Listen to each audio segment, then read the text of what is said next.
Y llegamos a Londres, y en Londres, no te voy a decir dónde fui después, pero después nos trasladaron a otra parte de Gran Bretaña y allí teníamos casas sociales que por la que nos amparó lo que se llamaba el Chile Solidarity Campaign, la campaña de solidaridad con Chile, que muy fuertemente estaba apoyando el Partido Laborista. Pero eso no significa que no habían liberales y conservadores apoyando, porque hay gente bastante buena en Inglaterra. Entonces, ellos también por los derechos humanos y esas cosas, también apoyaban. Y muchos actores, muchos intelectuales y académicos estaban muy interesados en el caso chileno, porque como siempre Chile es un laboratorio de experimentos democráticos y seguimos siendo. Así es que cuando llegamos acá buscamos irnos a provincia, un poco porque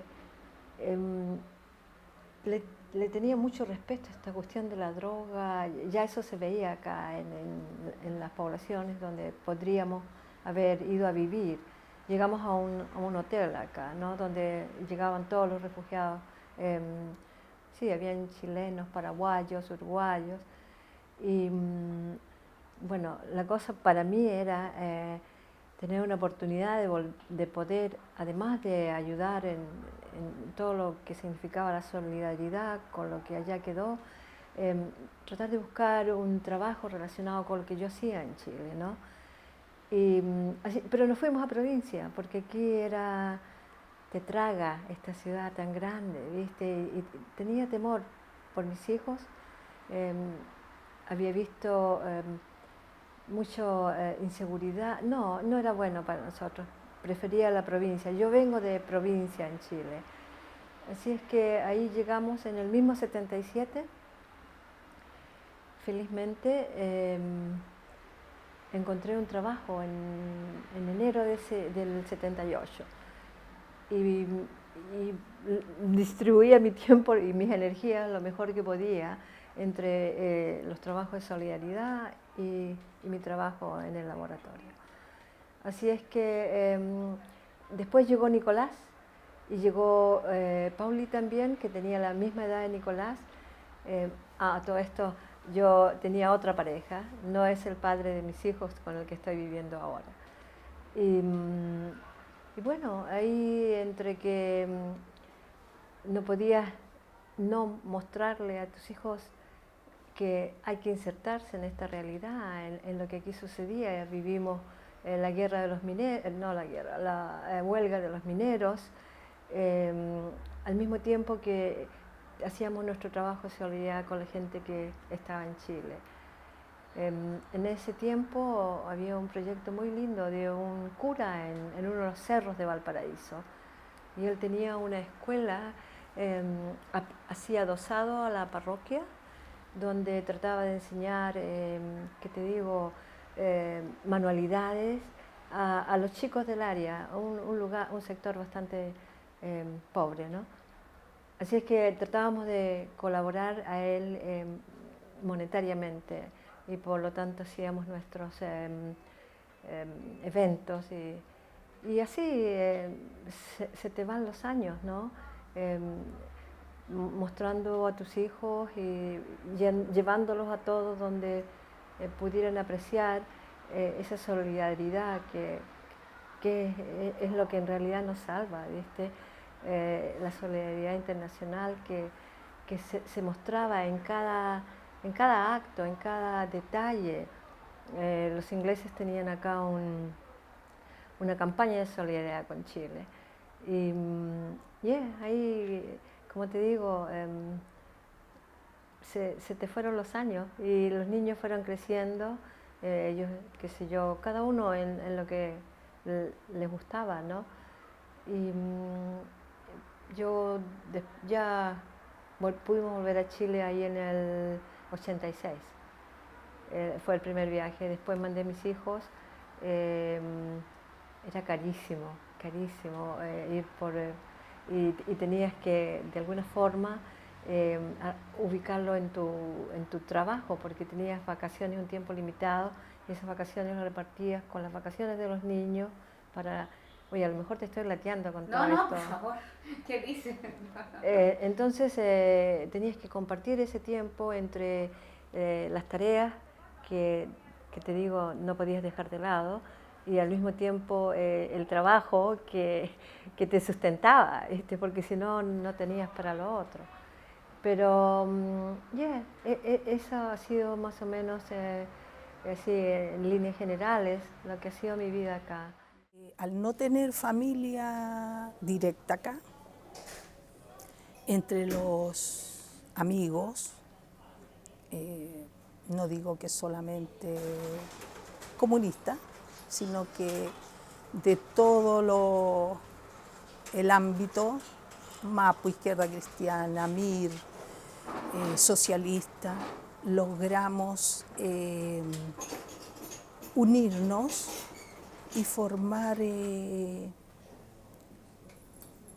pasó a ser nuestra familia, acá afuera en el exilio, que nuestros hijos llamaban, hasta el momento, llaman tíos a todo, bueno, a una cantidad considerable de amigos.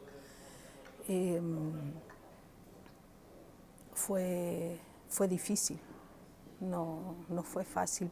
Una, por la cosa idiomática, que cuesta, el idioma es difícil. Y otra, por el hecho de que nos sentíamos que hacíamos cosas, pero que de todas maneras no eran suficientes como para derrotar a la dictadura. ¿Qué tipo de cosas hacían? ¿Qué acciones organizaban?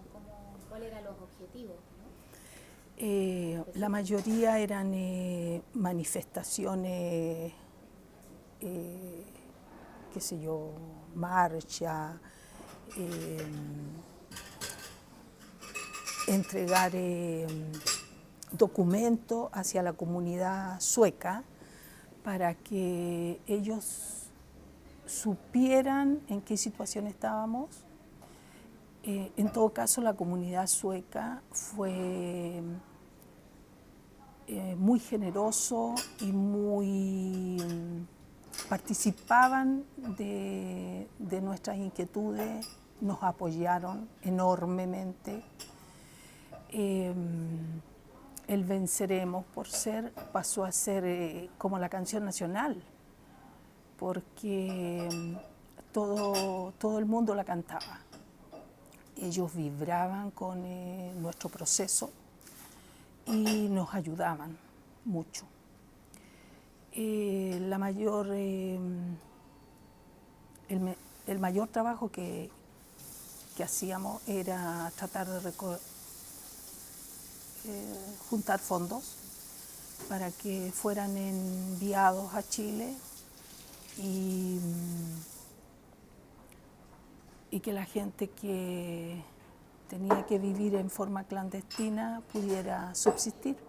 La llegada es cuando tú te das cuenta que ya te ha cambiado la vida, ¿no? Cuando llegas a ese país que parece que está en obras, en invierno, cuando no te recibe mucha gente. Afortunadamente llegaron unos jóvenes comunistas, había un partido comunista muy fuerte en Finlandia, que es el que nos recibe, nos ayuda a rellenar los formularios de entrada, etc.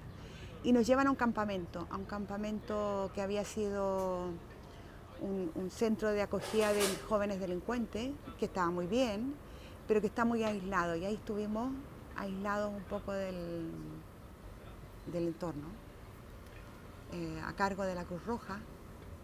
Y ahí estuvimos dos meses y pico, poco más de 2 meses. A partir de ahí nos hicieron entrevistas, a Iván lo contrataron, lo llevaron a un hospital en Tampere y a mí a terminar de estudiar sociología en la Universidad de Tampere. ¿Y la niña cómo te apañabas con La niña era un poco problema. No era mira, los finlandeses estaban muy organizados, no habían recibido nunca refugiados políticos, éramos los primeros que recibían. Era un país que no tenía casi inmigrantes, entonces tenía muy poco contacto con otras otras realidades, pero sí que son muy organizados los finlandeses. Entonces nos llevaron a este campamento, fueron asistentes sociales, trabajadores, nos hacían entrevistas para saber qué hacíamos, en qué trabajábamos, para buscarnos una colocación y una situación. Y había otras cosas que no las podían entender, ¿no? Porque les resultaban imposible entender. Pero fueron muy eficientes, por ejemplo, a nosotros nos trasladaron a Tampere, en Tampere nos dieron un departamento universitario, a Iván le dieron el trabajo en el hospital, nos buscaron una guardería para la niña y así funcionaba la vida. Nos pusieron unas clases de finlandés. El catalán es muy cerrado, frío aparentemente, pero recuerdo que la sobrina Rafaela Alberti, que era vecina mía, me dijo: mira, Cristina, el catalán cuando te abre las puertas es para siempre. Y yo eso lo comprobé personalmente con justamente José María, que era el dueño donde nosotros vivíamos, alquilábamos el piso, ¿vale? Él nos abrió sus puertas, nos acogió. Fuimos prácticamente los primeros inmigrantes del barrio. Y después llegaron mis compadres, el Toño, que era de la brigada muralista, Pablo Neruda, creo, o Ramón Parra, bueno, no me acuerdo, pero era, y después la Marta, es decir, éramos los únicos chilenos de aquí. Y bueno, aquí, imagínate, viviendo en este barrio, 42 años, nos conocen todo el mundo. ¿Y la mujer catalana en particular? ¿Qué cosas tú veías y qué paralelismos con respecto a la mujer chilena? Primero que nada, es lo que te digo yo, muy fría, muy suya, porque los catalanes son muy cerrados en cuanto a la familia. Y a mí me criticaban, porque cuando yo hacía el cumpleaños de las niñas, yo invitaba a todos los niños de la escalera. Pero me decía, pero tú estás loca, ¿pero por qué? Digo, no, porque en mi país la gente celebra los cumpleaños más que los santos, y mis hijas no tienen familia acá. Se han criado solas, sin primos, sin tíos, sin nada. Entonces, yo en ese sentido las arropaba mucho, muchísimo. Y la mujer catalana, como te digo, diferente su educación para con los niños, más fría. ¿No? Como nosotros los sudamericanos en ese sentido siempre hemos sido mucho más solidarios, no sé. Somos diferentes, vivimos los problemas de los demás.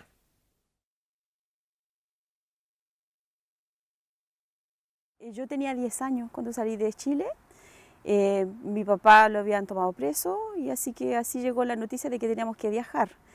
Ahora, contarte realmente cómo son las cosas, cuando uno es niño no se da cuenta de muchas cosas. Lo que uno sabe es que tiene que salir, que a lo mejor no va a volver. Y eso pero todo se toma como un juego. Yo para mí era un viaje lejos, pero no pensé nunca que no íbamos a volver. Eso fue. Y bueno, y después de a poco todo se fue armando, se fueron desarmando las cosas, vendiendo las cosas para poder viajar, supongo. Y bueno, llegamos a Santiago.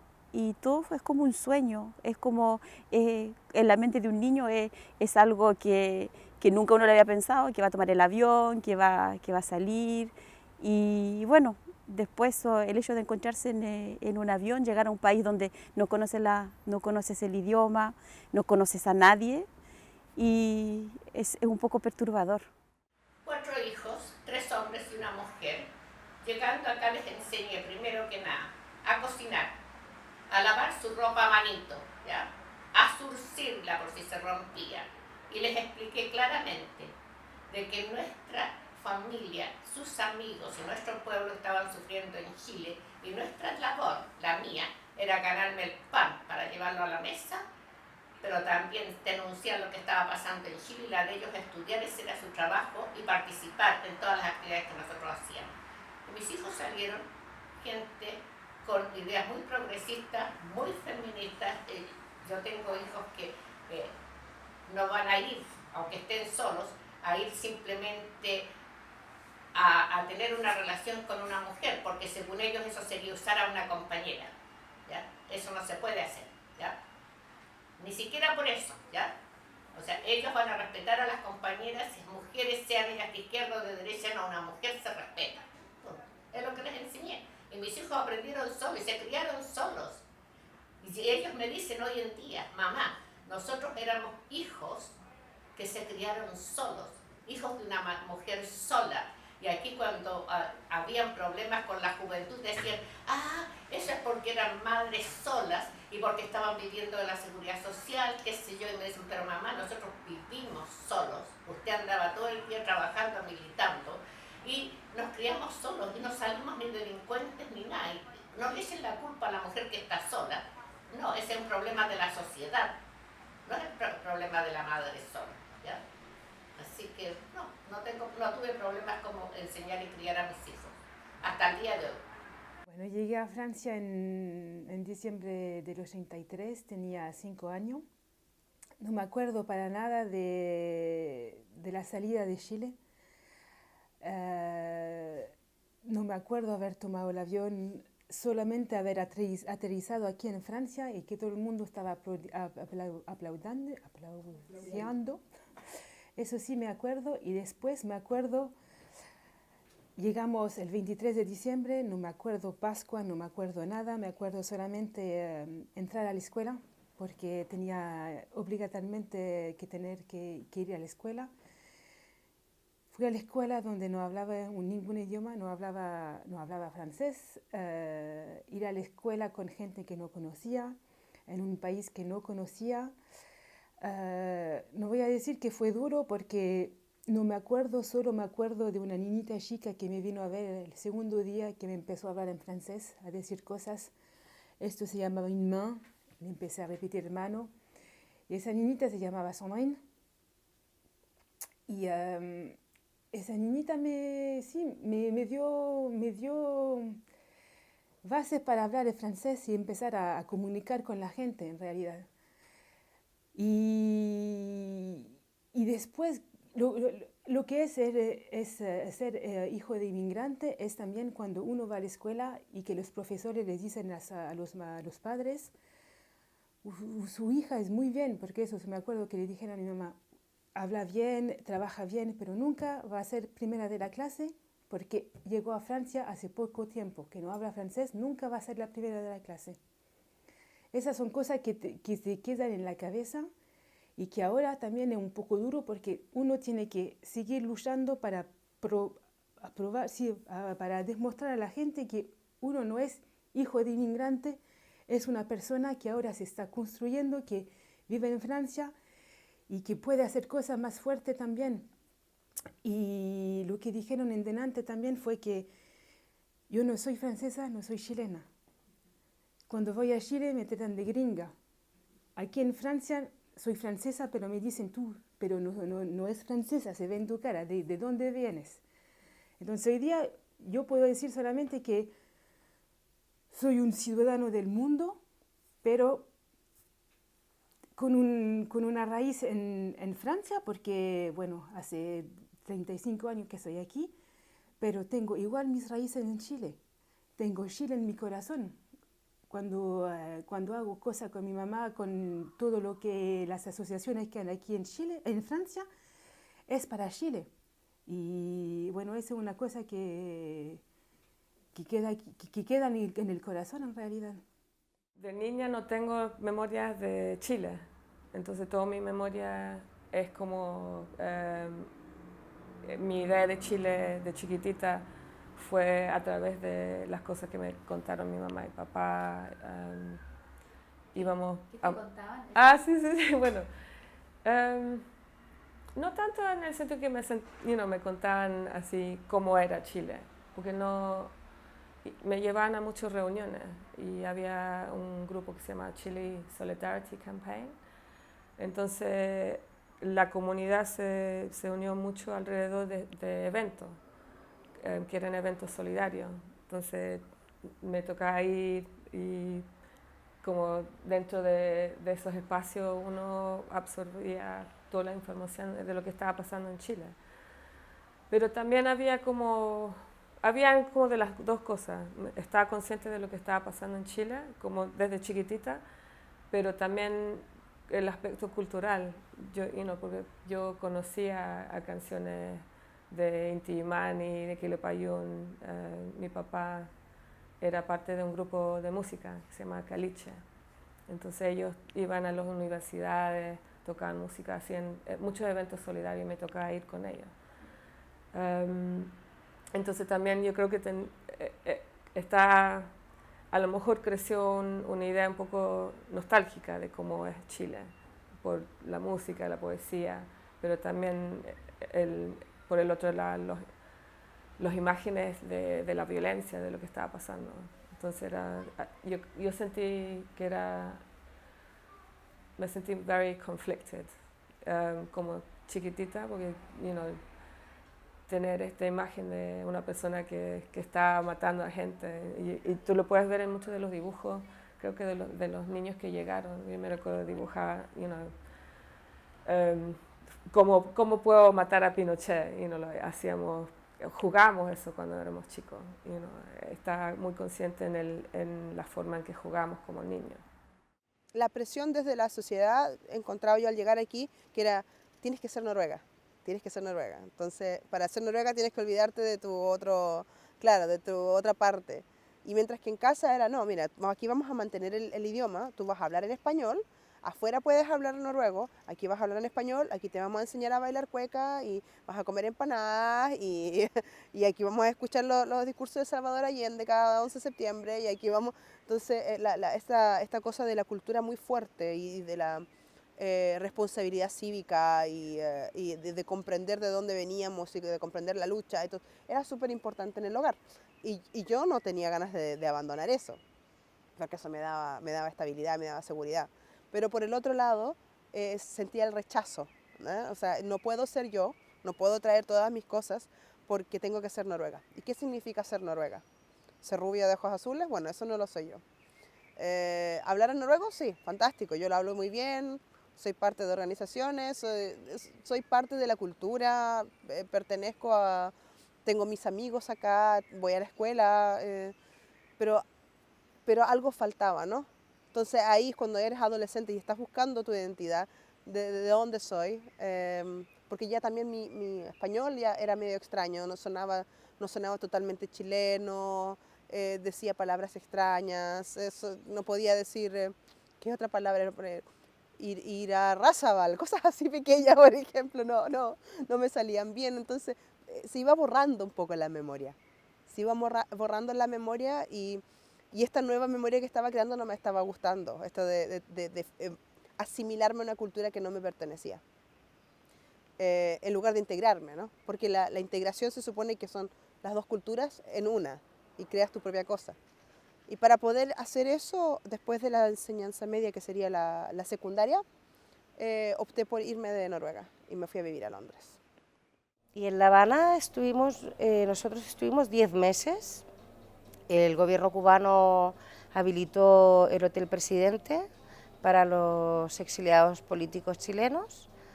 Y enseguida, bueno, a partir de ahí es cuando recibimos y aprendemos el significado de la palabra solidaridad, ¿no? Porque de no tener nada, a tener una cama, a tener un baño, a tener comida, desayuno y educación, sanidad, así, sin preguntarte ni cómo ni por qué, sino directamente, ¿no? Y nos dieron ropa, nos vistieron, nos alimentaron.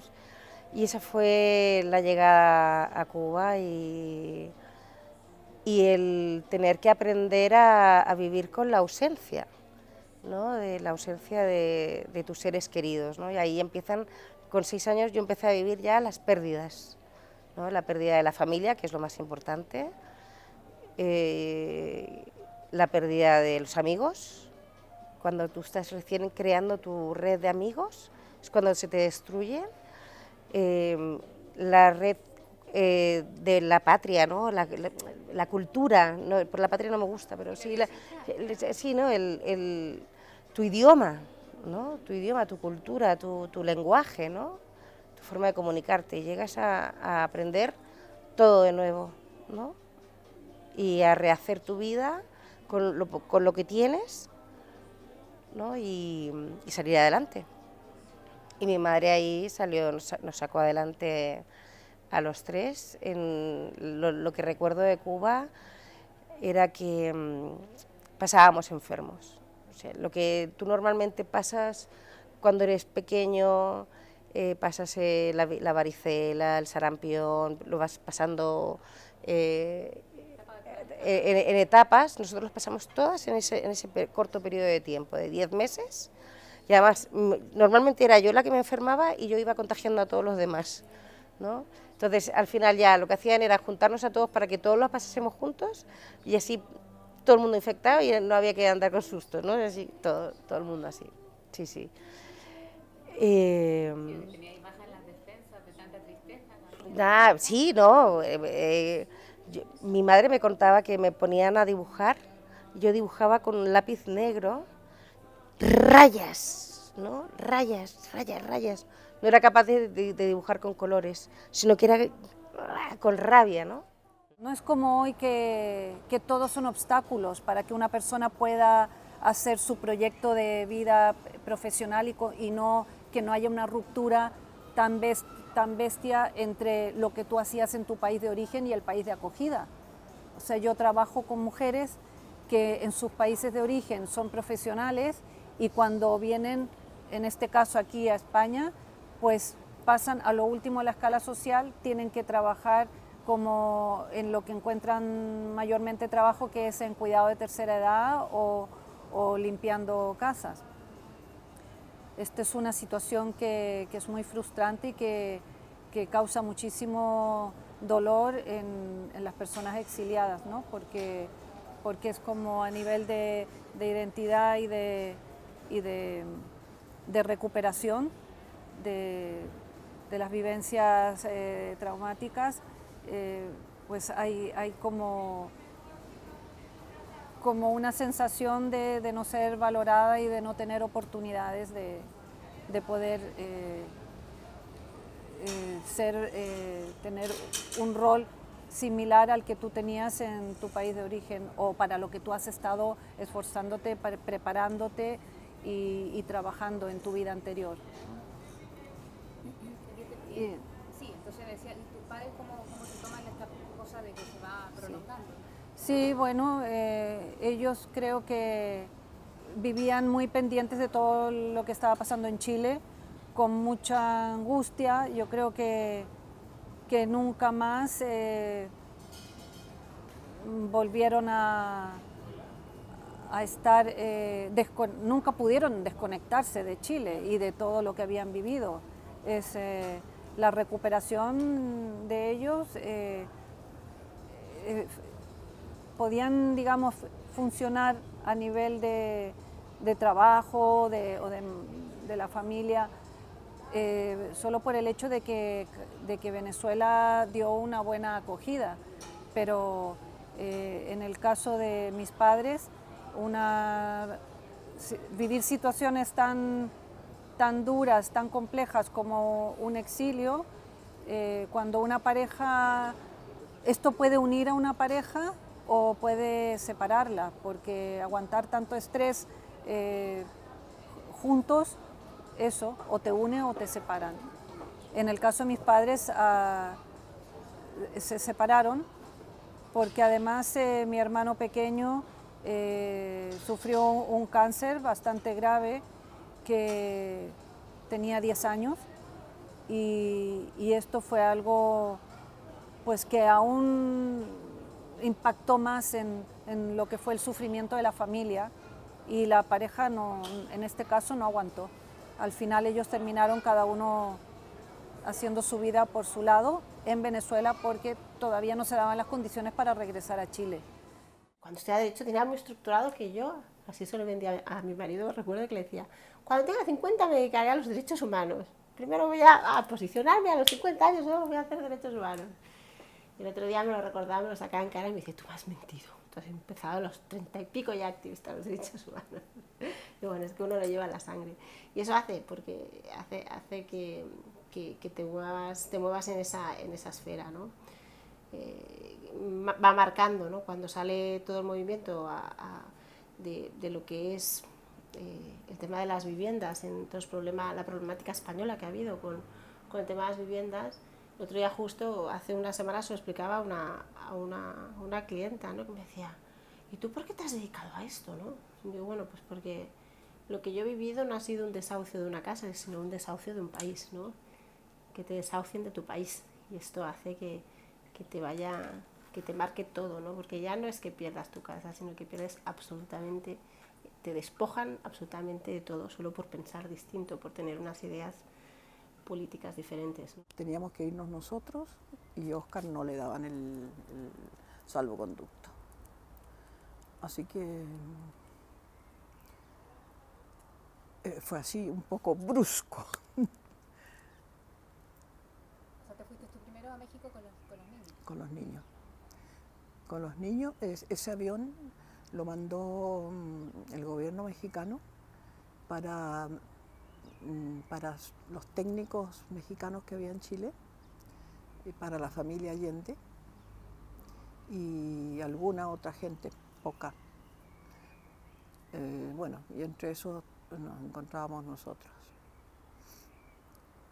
los que pudieron tener salvoconducto en esa fecha. Y salimos solos, yo con ellos y bueno, estaba Tencha, la Isabel, la familia Allende con los nietos. Y llegamos a México el día 16, sábado, que es el Día de México. Entonces era un poco exótico porque llegamos en plena fiesta. Y me llamó mucho la atención que cuando bajábamos del avión nos recibían como a qué sé yo, gente maravillosa, con aplausos, y nosotros no íbamos en ese plan.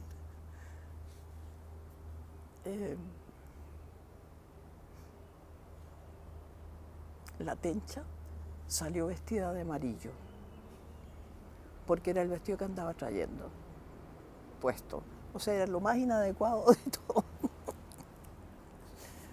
Y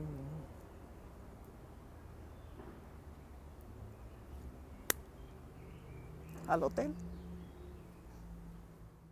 la hija mayor no quería y no entendía por qué nos íbamos. Y no, que no. Que por qué nos íbamos, que no. Yo tampoco lo entendía mucho. Porque al fin y al cabo Óscar había salido vivo, no sabíamos nada más, Entonces a mí también me costó entenderlo. Pero yo tengo una ventaja, que yo soy hija de exilados. Entonces esa cosa la entendí muy bien.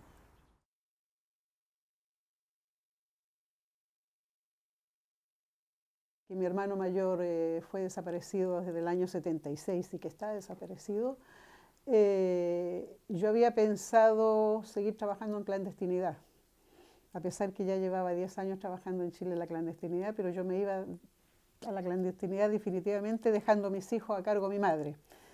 Y cuando le propuse a mi mamá eso, me dijo, te vas inmediatamente. O sea, salí de la conversación con ella, tomó su teléfono y llamó, que ya estaba acá mi hermana mayor y mi hermano, los llamó y le dijo, sáquenla. Sáquenla porque si no yo la voy a perder. Y perdí uno, no dos. Esa fue, dijéramos, mi llegada acá. Yo llegué, tuve muchos obstáculos para poder obtener el refugio. Porque después de 10 años se suponía que Chile tenía una democracia. Y ya el gobierno francés ya no quería dar refugio. Fuera de eso, que todos los partidos políticos, cuando yo llegué, estaban con como dijéramos, la orden de el retorno, que le llamaban, que todos teníamos que volver. Estaban que había que volver, que no había nada más que hacer acá, que había que ir a trabajar a Chile. Pero cuando tú has trabajado los 10 primeros años en Chile, te das cuenta cómo era la diferencia de lo que ellos pensaban que podía ser y lo que realmente vivía el país, no se podía. Yo creo que yo soy un animal muy político, porque al mismo tiempo que yo seguí la educación ampliando la educación política, yo vi que durante los años de dictadura hubo un vacío político que es lo que perdimos. Los partidos políticos lo perdieron. Perdieron ese vacío porque no había política, no había estudio político, se cerraron las universidades de ciencias políticas. Entonces hubo una generación perdida porque no se le entregó educación política, ni los padres que llegaron, los chilenos que llegamos acá, no le entregaron la educación política a sus hijos. Y con esto digo yo, no es que yo le diga yo soy comunista o yo soy marxista y yo soy socialista o esto, y yo le voy a entregar eso a mi hijo. Yo los hice ver todo el amplio espectro que ellos eligieran y hacerles ver que justicia y verdad era lo principal. Entonces, yo, así como yo crecí en un caldo de cultivo de izquierda, yo le entregué a mis hijos eso. Pero vi que el gran porcentaje del exilio chileno perdió, o sea, los partidos políticos perdieron eso. En realidad éramos militantes del MIR, pero estábamos en ruptura con el MIR porque no estábamos de acuerdo con las políticas que el MIR tenía en ese minuto, que era para nosotros totalmente errónea, en el sentido de que el MIR quería quedarse en Chile y morir con las botas puestas. O sea, eso no tenía para nosotros ningún sentido, entre otras cosas, ningún sentido, porque de lo que se trataba era justamente de que toda esa experiencia de militancia que gente joven había tenido se recuperara, se hiciera un balance. Nosotros lo que le veíamos al MIR era que que saliera la gente que estaba perseguida, la comisión política, y se hiciera un congreso en el exterior donde se analizara lo que había sido la Unidad Popular, lo que habían sido las políticas del MIR, los errores que se habían cometido, para que toda esa experiencia además nos sirviera a nosotros para no volver a cometer las mismas cosas, para ver cuáles eran las perspectivas, etcétera, etcétera. O sea, nosotros en ese marco salimos de Chile. O sea, fue realmente una decisión política. La acogida que se les da a los chilenos en esa época no tiene nada que ver con la acogida que se les da a los refugiados hoy día, aquí en Bruselas, en Bélgica. Yo creo que en todas partes más o menos lo mismo. O sea, habían comités de solidaridad con Chile en todas partes en Bélgica, y teníamos mucha tribuna también, o sea, podíamos contar lo que había pasado y teníamos mucho contacto con militantes de partidos europeos y había mucho intercambio en ese minuto. Y uno de estos comités de solidaridad con Chile que se había creado como a 60 kilómetros de Bruselas, en un lugar que se llama Ecocine, había arrendado una casa modesta de campesinos, ¿sí? En este pueblo para una pareja de refugiados, y nos ofrecieron esa casa y nos fuimos a vivir ahí. Y era muy emocionante porque nos invitaron, el día que llegamos, nos invitaron a cenar y estaba todo el comité de solidaridad con Chile, eran puros belgas, no ninguno hablaba castellano, o sea, alguno que hablaba castellano y traducía un poco, pero eran adorables, realmente adorables. Y después nos llevaron a la casita y la casa eran esas cocinas a carbón y leña, ¿te acuerdas? Estaba prendida la cocina, los armarios estaban con comida, con compras, la cama estaba hecha, había ropa en los roperos, era muy, muy emocionante, realmente, muy emocionante. Y nos venían a ver si necesitábamos cosas todos los días. Teníamos un trabajo de solidaridad con las mujeres en Chile. Incluso juntábamos dinero para apoyar que hubiera un congreso en Chile de las mujeres. Incluso nosotros logramos enviar una representante del sindicato del Departamento de Mujeres de Noruega, de los sindicatos. Y ella fue a Chile para participar en esos congresos que las chilenas hacían. Y ese fue uno de los trabajos. Hicimos un montón de exposiciones sobre las mujeres, las presas políticas, las trabajadoras, etcétera, etcétera. Y ese fue nuestro trabajo con Gladys, ¿no? Y llamábamos a las chilenas para que fuéramos a participar el 8 de marzo, ¿no? Para estar con ellas, contacto con las organizaciones de mujeres, ¿no? Lo más increíble fue de que las organizaciones de mujeres que nos apoyaron más y dieron dinero fue la organización de las lesbianas. Entonces decíamos, si descubren en Chile la dictadura o quién sé yo, que están en contra de las compañeras allá, que son las lesbianas que están apoyando, va a haber una polémica, pero imagínate, o sea, no, así inmediatamente teníamos una solidaridad inmensa. Y eso lo logramos nosotros, trabajando de poquito a poquito.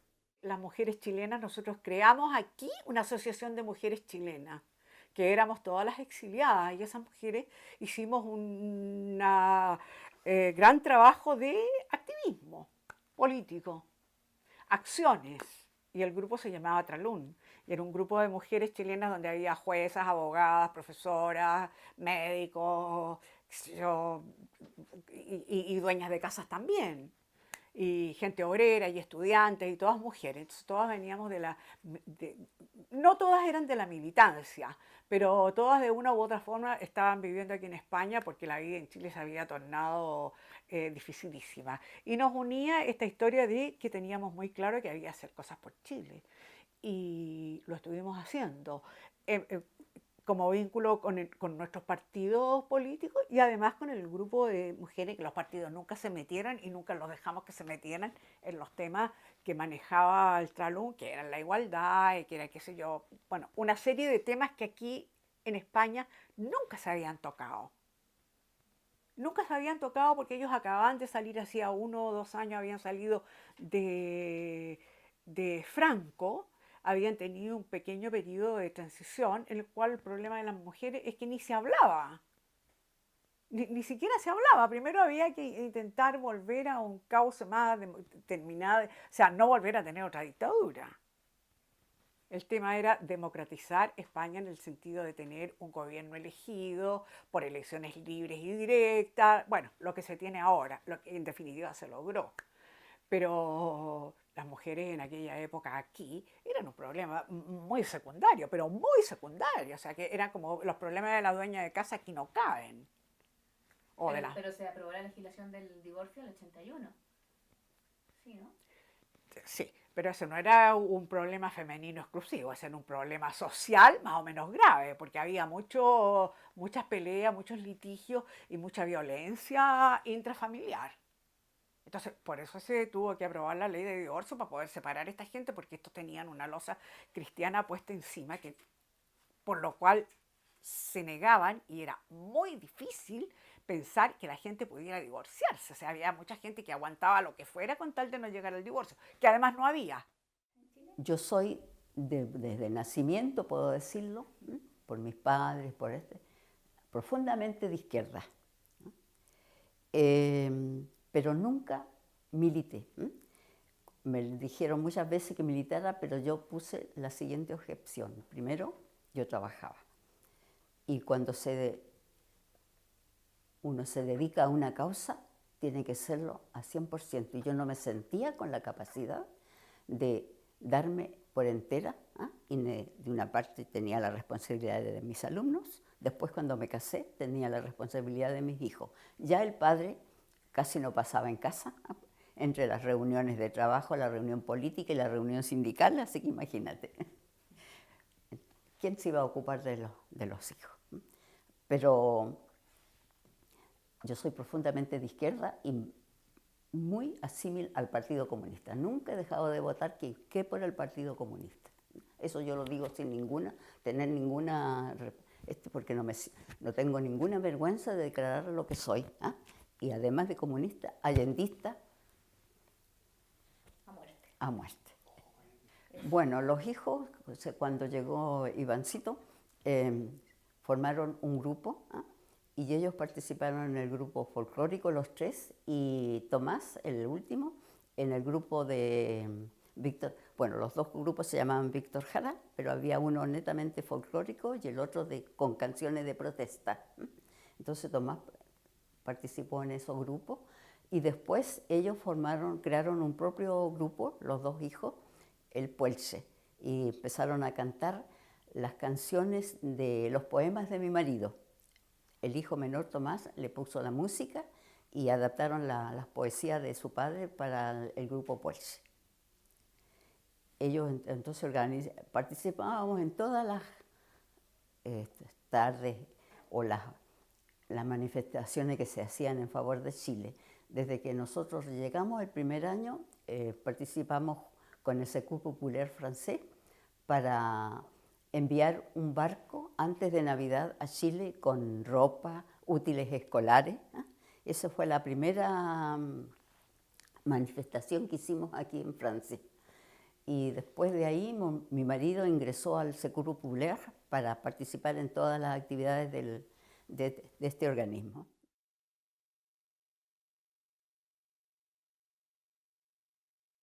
Me busqué un trabajo, empecé a trabajar vendiendo libros para abogados.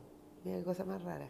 Pero bueno, porque además yo no sabía de leyes, las leyes no me interesan, o sea, fue una cosa muy extraña, pero ganaba mi sueldo, mis cosas, me pude alquilar mi casa. Y en esa época una de mis amigas me dice que haga una colección de cuadros. Yo no pintaba cuadros, porque vamos a ver, yo era muralista.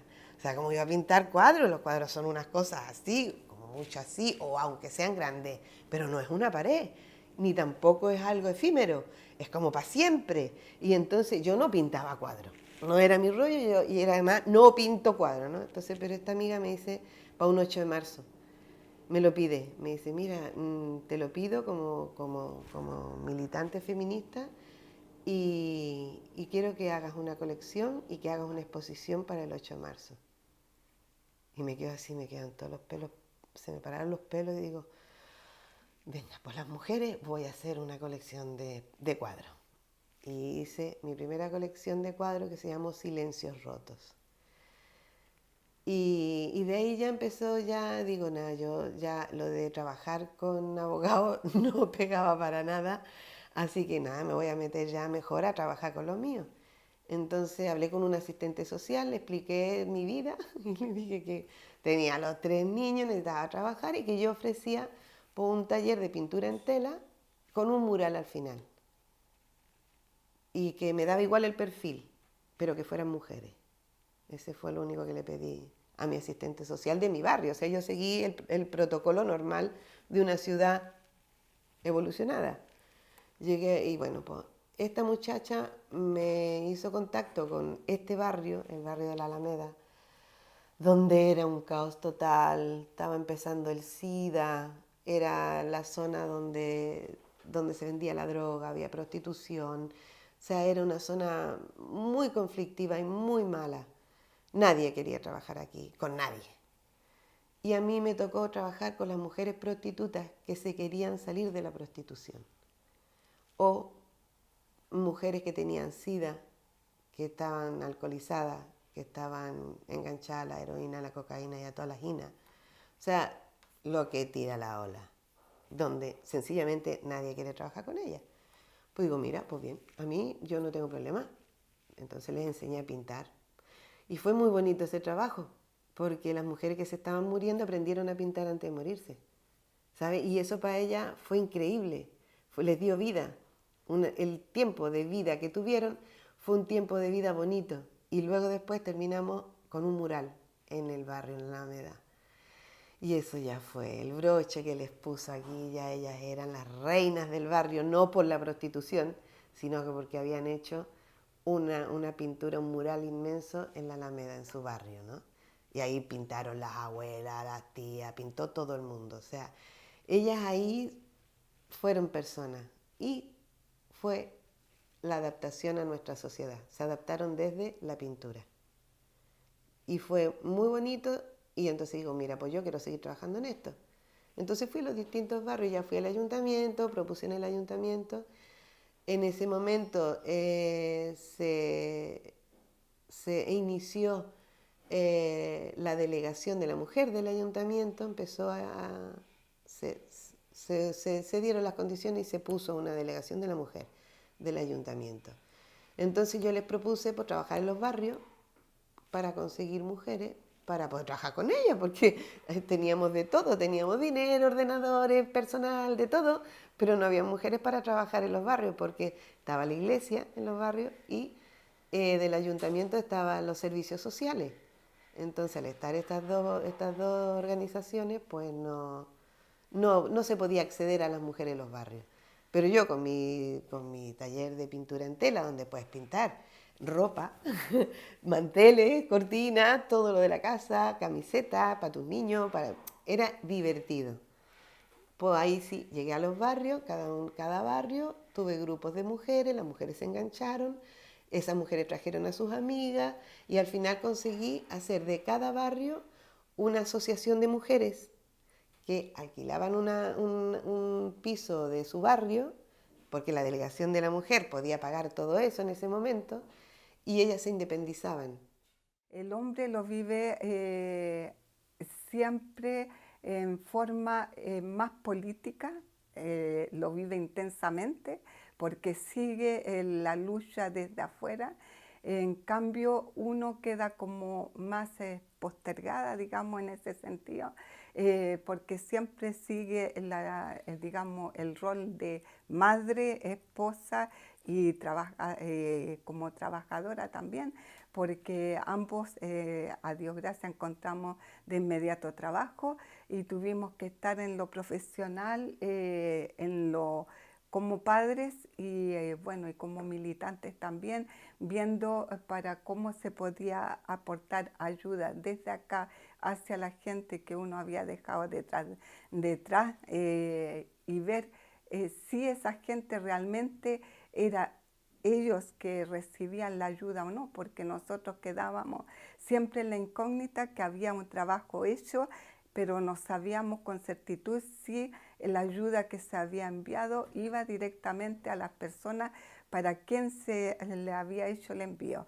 En esa parte yo creo que hay similitud y digamos también un poco de apoyo entre la pareja. Tú haces esta parte mientras yo hago esto otro, tú avanzas, en el caso mío yo permití que mi esposo tuviera más, digamos, acceso a poder tener una validación de su diploma para poder hacer más frente al futuro que nos entregaba esta sociedad. Y dentro de lo positivo también, yo también doy gracias a esta sociedad que nos fue bastante solidaria, nos abrió bastantes campos y en lo profesional también nos permitió evolucionar y la evolución de los hijos también. Yo estaba completamente incomunicada, aparte de la amiga esta que me llevó a su casa, muy gentil, no tenía más contacto con gente francesa.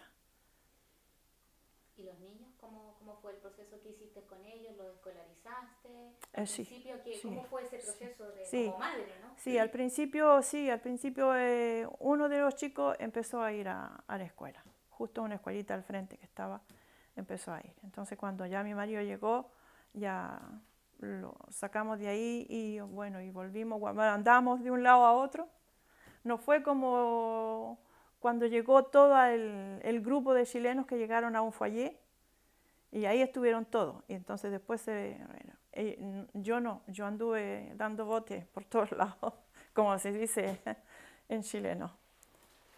¿Y qué recuerdas de esos años? Bueno, del principio, ¿cómo llegas tú de alguna manera a comunicarte, ¿no? a quitar ese cerco idiomático y luego a generar redes? La obligación, porque mi marido comenzó enseguida a trabajar en lo que fuera. Mi marido en Chile era funcionario en la Corfo y aquí comenzó a trabajar como obrero en cualquier cosa, en los bacs de petróleo. Entonces siempre estuvo afuera y yo siempre estuve sola también, seguí sola con mis hijos. Entonces la obligación de tener que salir y ir a las compras o qué sé yo, a ocuparme de los deberes de los chicos de la escuela. Entonces eso me obligó a salir y a poder. Yo no fui a estudiar francés, Yo lo estudié solo con mis hijos, ayudándole a sus deberes escolares, leyendo mucho, y así aprendí el francés. Y ¿cuánto se llama? Por ejemplo, la integración entre los franceses no mucho. ¿Por qué? No sé por qué, todavía no me explico por qué. ¿Será porque soy un poco retraída? No sé. Tengo muy buenos amigos franceses, en mi trabajo también igual, pero no sé por qué no hay más acercamiento hacia la comunidad europea o francesa, en fin, no sé. Primero me encuentro con una ciudad provinciana, absolutamente provinciana. El metro se acababa a las 11 de la noche, los negocios, bares, lo que fuese, se cerraban a las 10 de la noche. Y yo me quedo, ¿qué es esto de estar en Europa y no poder encontrar un lugar como El Bosco, por ejemplo, donde los estudiantes íbamos de natural, a las 2, 3 de la mañana comíamos? No había. Por lo tanto, ese es un golpe muy importante. Es decir, la vida nocturna en aquel tiempo no existía. Empiezo a tratar de buscar trabajo, lo primero, y me encuentro con los problemas. No tengo ningún título concreto. Busco en leyes que yo había estado tramitando mucho tiempo. Me dirijo a raíz de que comisiones obreras me dicen que hay un abogado chileno y tal. Y el abogado chileno me ofrece lo que yo pagaba de alquiler, de sueldo, que como comprenderéis, no podía. Por lo tanto, dije, bueno, yo estudié leyes, yo no soy abogado y mi hija tiene que comer. Y salí a la calle a lo que hubiese. Así fueron los primeros tiempos. ¿Y qué tuviste que hacer? ¿Cuáles fueron tus primeros trabajos? Yo creo que lo primero fue empleada doméstica en una casa de un periodista que no lo voy a nombrar, pero que murió hace poco, en que la señora me ponía uniforme, pero quería que tratara con sus amigas y con ellas, porque yo era como era. Es decir, podía hablar, me sabía explicar. Fue una situación jodida, ¿vale? Porque yo me daba cuenta que ella quería mostrar que ella, fíjate el nivel que tenía su chacha, ¿vale? Ella era mucho más que cualquiera otra, porque yo podía hablar de Lacan, o podía hablar de Freud, o podía haber dicho que pasaba por la universidad, etc. Y a ella le encantaba, esas cosas me las preguntaba cuando habían reuniones en su casa. Debo haber estado 3 o 4 meses. No me acuerdo. Es que en ese momento se produce una situación con mi hermana, que mi hermana se va, por lo tanto yo me quedo sola con mi hija. Hay una situación familiar fea y yo tengo que buscarme piso porque mi hermana cierra el contrato donde estamos. Bueno, ahí es cuando empiezo a vivir de alguna manera, dijéramos, estoy sola con mi criatura. Ya mi hermana no está. Y hago limpieza en bares. Bueno, me busco la vida. Claro, bueno, los primeros trabajos aquí en general son aseo, ya es lo más rápido, y habían compañeros que tenían teléfono, digamos, y más o menos el medio lo conocía, y a través de ellos uno se ofrecía el servicio, digamos, o le comunicaban que había alguien que necesitaba una persona para hacer aseo. Yo creo que hice un buen tiempo aseo, un par de meses, y luego pude, a través, una vez que tuve todos mis papeles en regla, entrar en el sistema de acá, que hay un Ministerio del Empleo con oficinas de empleo donde en ese tiempo uno iba a ver las ofertas que habían y se ponía en contacto si coincidía con tus posibilidades. Ya, y allí en el mes yo llegué en octubre, en el mes de febrero me ayudaron a encontrar un empleo y afortunadamente que el área que yo tengo, que es el dibujo técnico, no es un área donde se solicitara, al menos en ese momento, de que yo manejara mucho la lengua. Entonces pude empezar a trabajar rápidamente, vamos a decir, como al cuarto mes que estaba acá, con un contrato, vamos a decir, de trabajo. Al día siguiente yo tenía trabajo aquí. Aquí me encontré con que no existía la carrera de enfermera, no existía la enfermera como profesión, la enfermera. El trabajo de enfermera lo hacían sobre todo en las clínicas, que fue lo que yo conocí, una clínica privada aquí muy importante de aquí de Madrid, que fue donde llegué, lo hacían las monjas. Y entonces, y los llamados practicantes, que era la figura que se conocía aquí, que era un título técnico.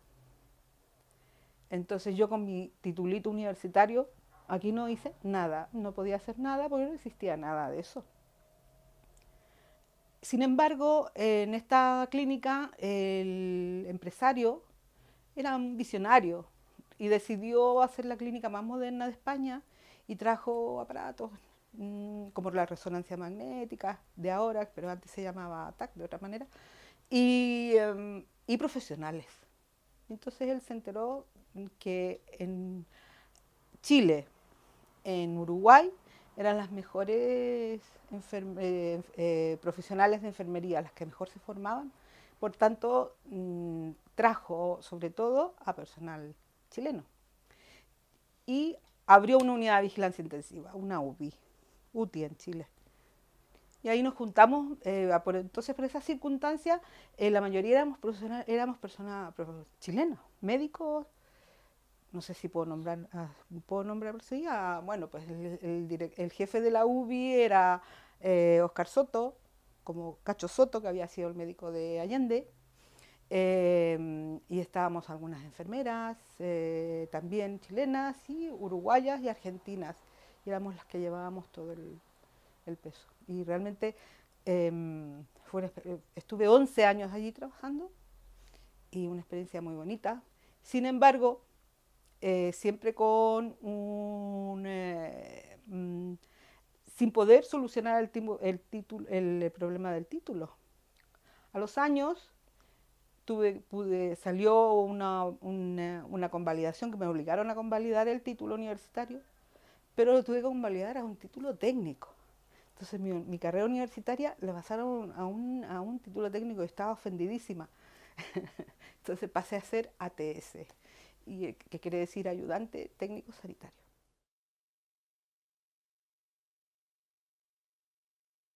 Mira, yo llegué el 77 con mi hija que tenía aquí 9 años. O sea, ligerito ya entró a la escuela secundaria. Mi hijo, que lamentablemente falleció acá hace 5 años, tenía 8. Y luego los pequeños que llegaron de 1 año, del otro de 2, y la bebé que nació aquí. Pero fundamentalmente era una cosa económica también, porque yo de volver a Chile no tenía un espacio físico donde llegar.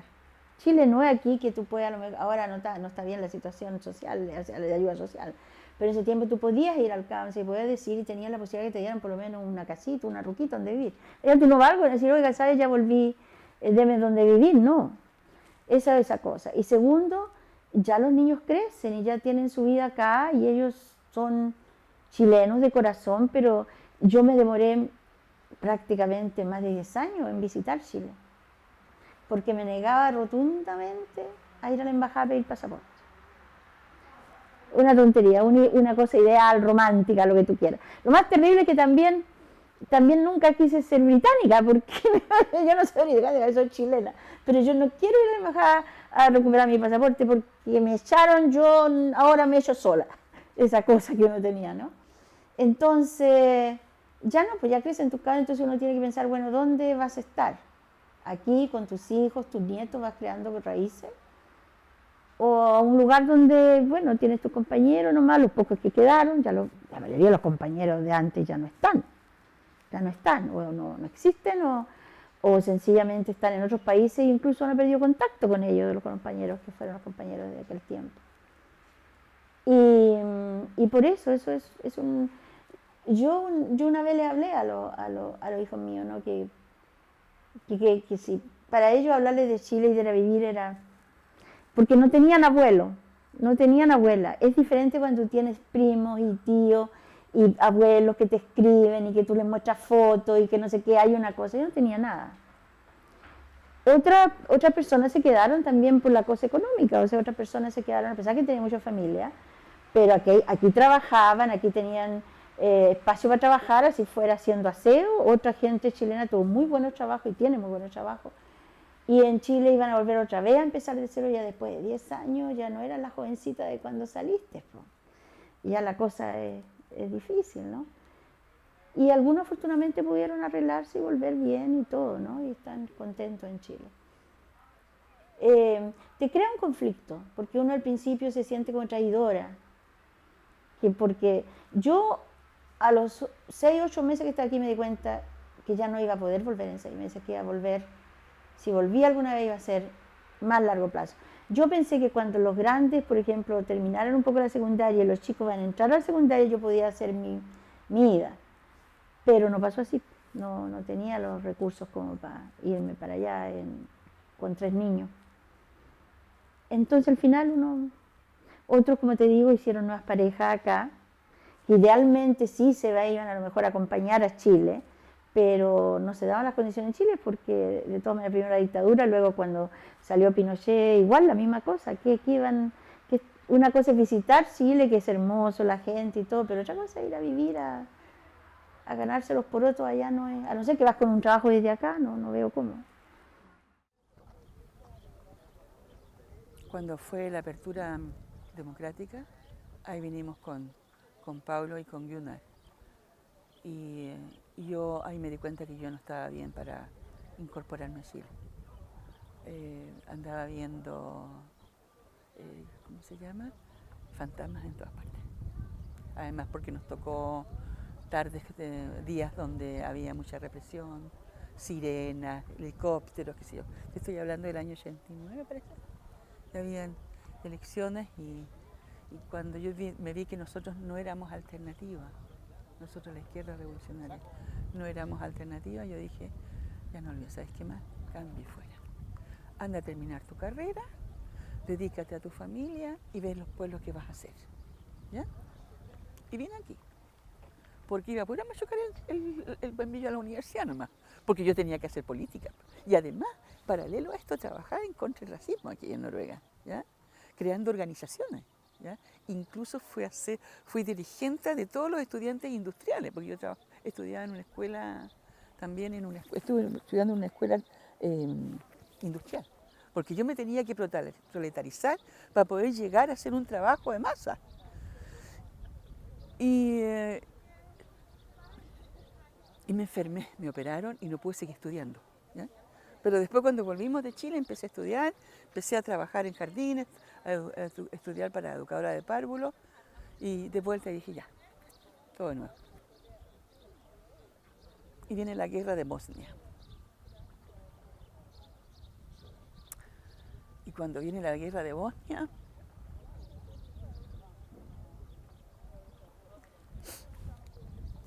me di cuenta de cómo estaba el problema. ¿Dónde estaba? Lo tenía yo. Yo había tirado toda la mierda debajo de la almohada, había tirado toda la mierda debajo de la alfombra, no podía pisar porque era tanta la mierda que yo dije, no, voy a tener que ir al psicólogo, un psiquiatra, y fui. Y bueno, en un momento dado había que decidir si había que volver o había que quedarse, porque era el compromiso que teníamos con los organismos que nos habían dado la posibilidad de venir afuera, ¿no? Y tomamos una decisión común con mi compañero porque tuvimos la oportunidad de volver a Chile y vimos que el Chile que habíamos dejado ya no era el mismo 10 años después Y lo que nos hizo decidir quizás fue nuestros hijos, que ya estaban grandes, que cuando les preguntamos, los dos más grandes, nos dijeron, no, nosotros no nos vamos a Chile porque no conocemos a nadie. Entonces pedimos la nacionalidad francesa y fue lo que nos hizo decidir esto, ¿no? Y poco a poco yo me he ido apreciando lo que he vivido acá, en tanto que francesa. Lo que yo digo siempre, que Francia me adoptó y yo adopté a Francia.